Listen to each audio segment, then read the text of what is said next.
গভীর দক্ষিণ আমেরিকার রহস্য। অ্যামাজন জঙ্গলে যেখানে সূর্যের আলো পৌঁছাতে পারেনি, যেখানে হাজার বছর পুরনো রহস্য এখনো জঙ্গলের কুয়াশার ভিতরে লুকিয়ে আছে। অসীম সবুজ গাছপালা, যেখানে বয়ে চলছে এক নদী। মহাকাশ থেকে তাদের মনে হয় পৃথিবীর বুকে আঁকা এক জীবন্ত সবুজ সমুদ্র। তার মাঝখানে জঙ্গলের ভিতরে গভীরে লুকিয়ে আছে যা মানুষ কখনো দেখেনি।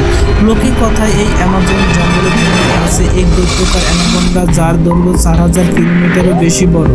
তার শরীরে জন্মাচ্ছে অনেক শ্যাওলা, ছোট ছোট গাছপালা এবং এক জীবন্ত পাহাড়ের মতো মাঝখানে শুয়ে আছে জঙ্গলের মাঝখানে। একদিন এক দল অভিযাত্রী হেলিকপ্টার তার স্পিড বোটে প্রবেশ করে।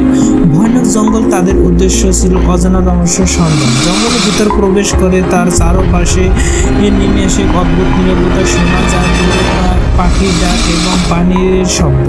হঠাৎ তাদের সামনে দেখা গেল অবিশ্বাস্য ঘটনা। 120 তলা পরিত্যক্ত জাহাজ। সেই জাহাজটিকে বিশাল বড় একটি অ্যানাকোন্ডার সাপ পেঁচিয়ে রয়েছে। সেই অ্যানাকোন্ডার সাপের শুকনো গাছপালা রয়েছে। ঠিক সামনে এগিয়ে যাচ্ছে কিংবা পানি থেকে কাঁপতে শুরু করলো। হঠাৎ তাকিয়ে দেখলো একটি ধীরে ধীরে একটি সাদা অ্যানাকোন্ডার সাপ সামনে দিকে এগিয়ে আসছে। সেই এত বড় শরীর যে নদীর পানির স্রোত থেমে যায়।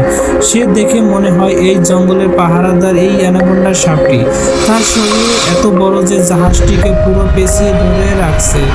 সবাই তাকিয়ে দেখে এবং পাহাড়ের চূড়ায় এক গর্ত দেখে সেই গর্ত থেকে বেরিয়ে আসলো আরেকটি অ্যানাকোন্ডা সাপ, দানব। সেই অ্যানাকোন্ডা সাপটি গ্রিন অ্যানাকোন্ডা। তার মাথায় সোনার মতো দুটি শিং রয়েছে, সূর্যের আলো পড়লে সোনার মতো ঝলমল করে। এটি ছিল এক জীবন্ত ড্রাগন এবং পাহাড় পাহারা দিচ্ছে। মহাকাশ থেকে এই দৃশ্য দেখে এবং ভয়ানক দৃশ্য সেই ছবি তুলে ধরে এবং পরিত্যক্ত ট্রেন রয়েছে, যার মুহূর্তের মধ্যে অ্যানাকোন্ডার সাপটি দিলে